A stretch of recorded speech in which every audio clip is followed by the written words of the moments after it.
Sobat ISK. Pada kesempatan kali ini kita akan membahas film action yang dirilis tahun 2024. Film ini terinspirasi dari kisah nyata atau insiden berdarah yang pernah terjadi di perairan Laut Malaysia pada tahun 2013. Dan inilah alur cerita film perang asal Malaysia yang berjudul Takluk Lahad Datu.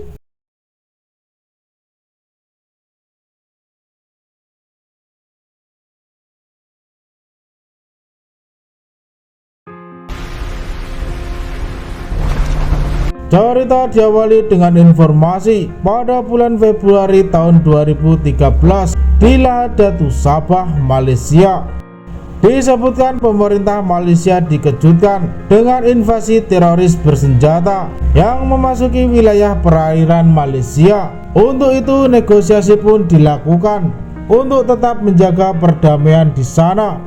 Namun negosiasi tersebut batal karena kelompok teroris bersenjata meminta tuntutan yang berlebihan, sehingga pemerintah Malaysia pun terpaksa mengevakuasi warga sipil. Akibatnya terjadilah pertempuran sengit di Kampung Tanduo dan Kampung Simunul. Scene kemudian berlanjut pada Selasa 26 Februari pukul 4:24 pagi. Terlihat kelompok teroris bersenjata yang dikenal dengan nama Gerakan Militan telah berada dan memasuki wilayah pesisir Laut Batu Jugar.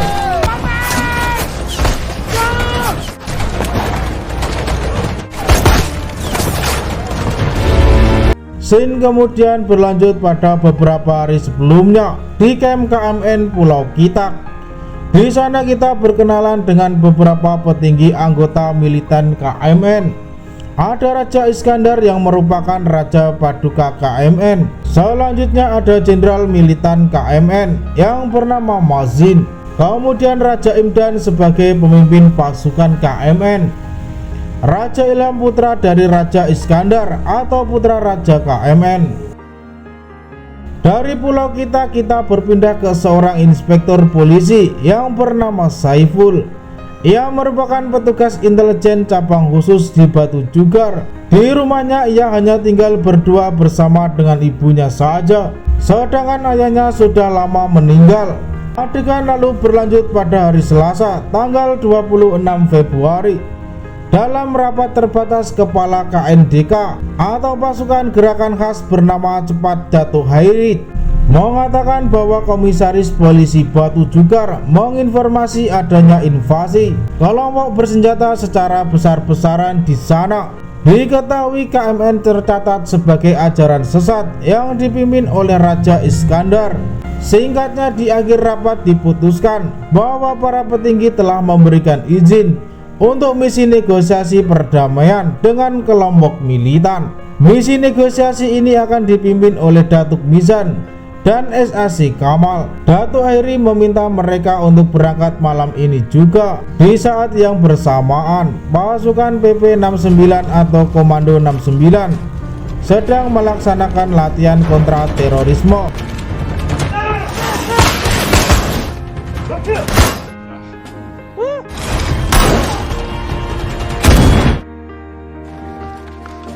Scene berlanjut di kamp Komando 69 Ulu Kinta. Di sana kita berkenalan dengan personil Komando 69. Ada DSP atau Dipitu Inspektur Polisi bernama Jailani alias Jai. Ia merupakan komandan dari tim Bravo Komando 69. Lalu DSP Zaidi yang merupakan komandan tim Delta Komando 69. DSP Zamri, ia adalah komandan dari tim Alpha Komando 69. Dan yang terakhir DSP Masnan, komandan dari tim Charlie Komando 69. Saat mereka semua sedang berada di ruang ganti sehabis latihan, SAC Azizi Abdullah menemui mereka untuk memberikan arahan dan perintah. Komandannya memberitahu jika Batu Jugar telah diserang militan GMN. Maka dari itu pasukan Komando 69 diminta untuk terbang ke Batu Jugar pada malam ini. Dan sesuai perintah mereka juga diminta untuk mengawal Datuk Mizan dan SAC Kamal melakukan negosiasi damai dengan militan GMN di Batu Jugar. Scene berpindah ke markas polisi di distrik Batu Jugar. Di sana Inspektur Alwi dan Saiful menerima perintah dari komando untuk segera bergerak ke Bandara PGU Batu Jugar. Saat itu juga Saiful kemudian menemui istrinya untuk pamit pergi bertugas. Tidak lupa ia mengelus perut istrinya yang sedang hamil tua. Begitu juga dengan Mas Nani, izin pamit pergi berangkat tugas kepada istri dan anak-anaknya. Terlihat SAC Azizi melepaskan pangkat pasukannya ke Batu Jugar dengan ditandai pencabatan identitas nama anggota. Di dalam pesawat juga sudah ada Datuk Mizan yang akan bersama mereka terbang ke Batu Jugar. Keesokan harinya Rabu 27 Februari pada pukul 7:40 mereka semuanya pun mendarat di Bandara PGU Batu Jugar. Kedatangan mereka disambut langsung oleh komisaris kepolisian setempat. Setelah itu mereka semuanya pun segera mempersiapkan diri dengan bersenjata lengkap untuk kemudian melanjutkan kembali perjalanan mereka mengawal Datuk Mizan untuk pergi ke Batu Jugar. Raja Iskandar menginginkan permintaan negara bagian menyerahkan otoritasnya kepada GMN. Raja Iskandar berdalih bahwa tanah Batu Jugar adalah warisan turun-temurun dari keluarganya. Dianggap tuntutan Raja Iskandar terlalu berlebihan. SAC Kamal dan Datuk Mizan pun mengakhiri negosiasinya dan akan kembali pada besok pagi. Diketahui Datuk Mizan dan rombongannya menempati sebuah camp sementara yang tidak jauh dari markas GMN. Sehingga cerita, pasukan Komando 69 yang beristirahat didatangi Datuk Mizan yang memberitahu jika Raja Iskandar menolak untuk mundur dengan damai. Maka dari itu ia dan SAC Kamal akan kembali bernegosiasi besok pagi. Namun jika negosiasinya gagal, Datuk Mizan meminta pasukan Komando 69 untuk mengevakuasi semua warga yang ada di wilayah Batu Jugar keluar dari perbatasan. Pada malam harinya tim pengintai terlihat mengawasi setiap pergerakan anggota GMN. Keesokan harinya Kamis 28 Februari pukul 6:03 pagi. Pada jam 5:35 pagi, Datuk Mizan memberikan arahan ke pasukan Komando 69 jika hari ini ia dan SAC Kamal akan kembali melakukan negosiasi yang terakhir. Di saat yang bersamaan itu juga Batalion PGA yang dipimpin Komandan Brigade SAC dan anggota intelijen IPD akan mengevakuasi semua warga Batu Jugar. Masih di waktu yang sama, di markas GMN, Datuk Mizan tampak membagikan rokok ke semua anggota GMN yang ada di sana. Tujuannya adalah untuk mengetahui berapa jumlah pengikut Raja Iskandar. Tak hanya membagikan rokok tim negosiasi, ia pun membagikan beberapa sembako untuk militan GMN. Raja Iskandar tetap dengan pilihan tuntutannya dan tidak akan merubahnya. Ia menginginkan wilayah Batu Jugar, uang 800 juta ringgit dan otoritas penuh di Batu Jugar. Di saat yang bersamaan, Inspektur Saiful dan timnya juga sedang berada di Madarasah, Kampung Hulu sektor 11 Batu Jugar. Mereka mengevakuasi semua warga yang ada di sana untuk dibawa kembali ke masyarakat Batu Jugar. Namun tak lama kemudian terdengar suara tembakan dari beberapa anggota militan GMN yang berusaha menghalang-halangi proses evakuasi. Inspektur Saiful pun mencoba menenangkan anggota militan GMN ini agar tak melakukan hal yang dapat melukai warga sipil. Anggota militan GMN yang sadar kalah jumlah dan telah tertodong senjata petugas, mereka pun memilih untuk mundur kembali ke markas GMN. Saat sedang berproses negosiasi, Raja Iskandar dengan cepat terima laporan dari pengikutnya bahwa semua warga di kampung banyak yang sudah dievakuasi. Tentu saja hal ini pun membuat sang paduka raja marah, sehingga negosiasi damai pun kembali gagal dan hampir saja membuat ketegangan yang dapat berujung saling serang. Datuk Mizan memperingatkan Raja Iskandar bahwa militan GMN akan berperang dengan pasukannya jika Raja Paduka dan simpatisannya tidak segera mundur dengan damai dari wilayah Batu Jugar. Kemudian Datuk Mizan dan SAC Kamal pun segera pergi dari sana dengan perlindungan ketat dari pasukan Komando 69. Scene lalu berlanjut ke Dewan Balai Raya atau Balai Masyarakat. Di sana Inspektur Saipul terlihat sedang mencari keberadaan ibunya.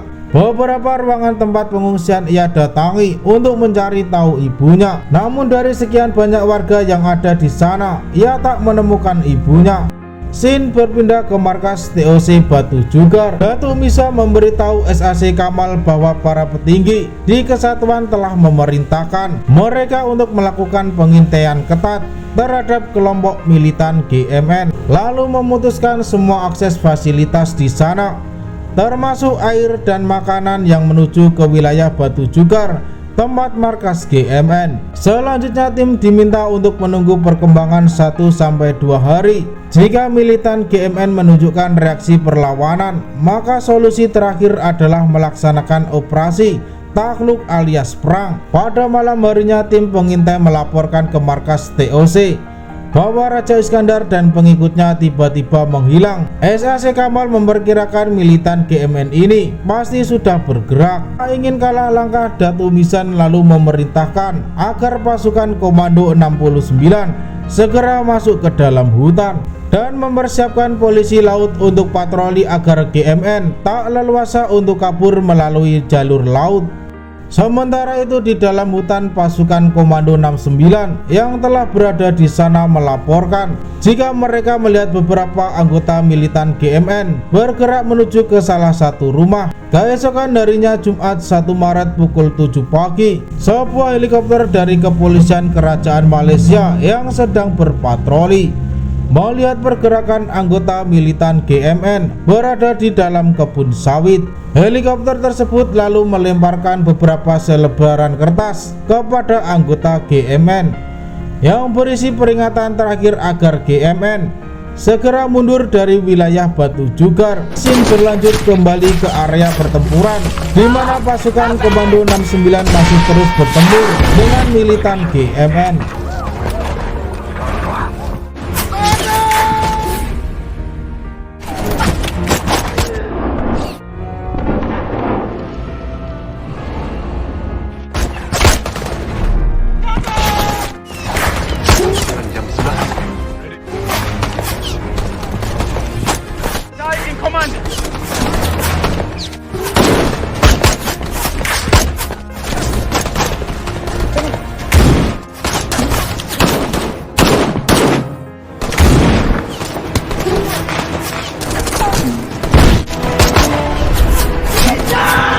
Tim Delta dari sektor 7 kini bergerak maju ke sektor 10 Batu Jugar, sedangkan tim Alpha dari sektor 13 kini bergeser ke sektor 6 Batu Jugar.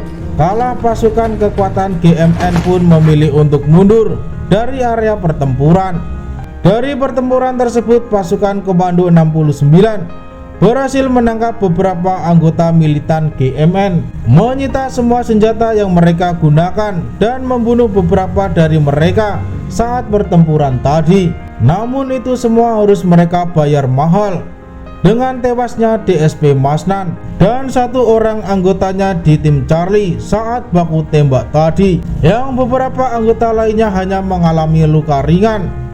Kembali ke anggota GMN yang tertangkap, ternyata satu dari mereka merupakan putra Raja Iskandar, yaitu Raja Ilham. Tentu saja ini kabar baik bagi Datuk Misan karena mereka berhasil menangkap salah satu petinggi GMN. Scene berlanjut keesokan harinya Sabtu 2 Maret pukul 6 pagi. Pasukan Komando 69 bersama dengan Kepolisian Laut Kerajaan Malaysia melakukan patroli penyisir area sekolah di Kepolisian Laut Kerajaan Malaysia yang tertuju guna mencari dan menemukan Raja Iskandar serta pengikutnya yang kabur ke dalam hutan. Di markas TOC, Datuk Misan meyakini GMN masih ada di wilayah Batu Jugar. Untuk itu ia memerintahkan SACK agar semua unit pasukan segera menyisir dan menutup akses jalan keluar yang ada di wilayah Batu Jugar, dan mereka diperintahkan untuk melawan.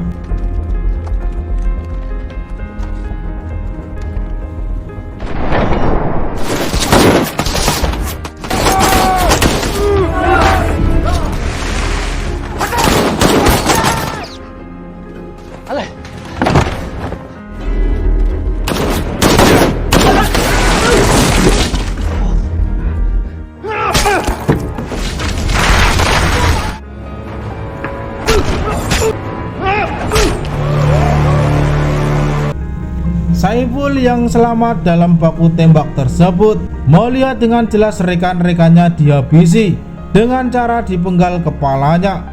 Pada malam harinya di markas TOC, mereka terima informasi penting dari SAC Kamal, yaitu rekaman suara yang dikirim melalui handphone dari salah satu anggota intelijen yang selamat bernama Inspektur Majid. Ia memberitahu bahwa rekan-rekannya banyak yang tewas di tangan GMN, bahkan beberapa anggota dihabisi dengan cara yang sadis. Setelah itu rekaman pun terputus karena baterai handphone Inspektur Majid telah habis. Kemudian SAC Kamal lalu memperlihatkan gambar dari pesawat satelit untuk melaksanakan rencana selanjutnya.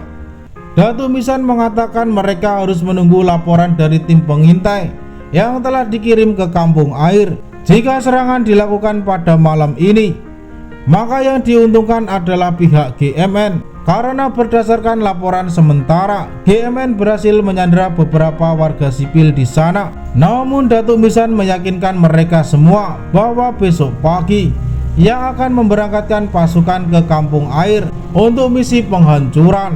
Setelah informasi yang diterima dari tim pengintai dirasa cukup lengkap dan akurat, Datuk Misan menegaskan bahwa mereka harus menyelamatkan anggota-anggota mereka yang terjebak di kampung air dan menyelamatkan semua warga yang disandra. Kemudian selanjutnya mereka harus menangkap atau menembak mati Raja Iskandar serta semua pengikutnya.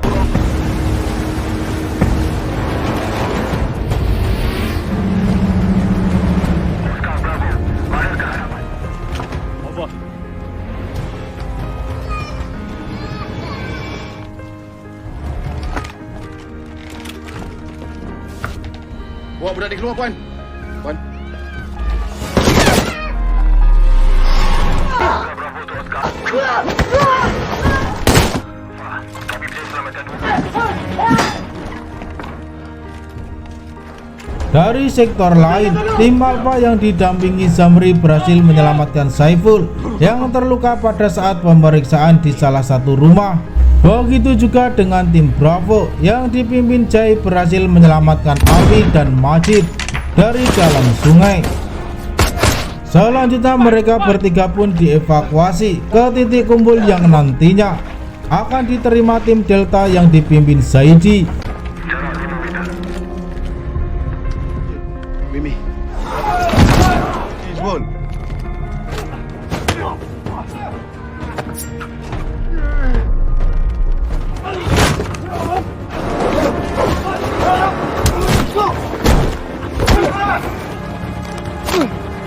Dari ketinggian, sniper dari tim pengintai memberitahu tim Bravo dan tim Alpha agar mereka segera bergerak ke salah satu kapal, karena Raja Iskandar dan beberapa pengikutnya berusaha kabur dari kampung air dengan menyandra seorang warga.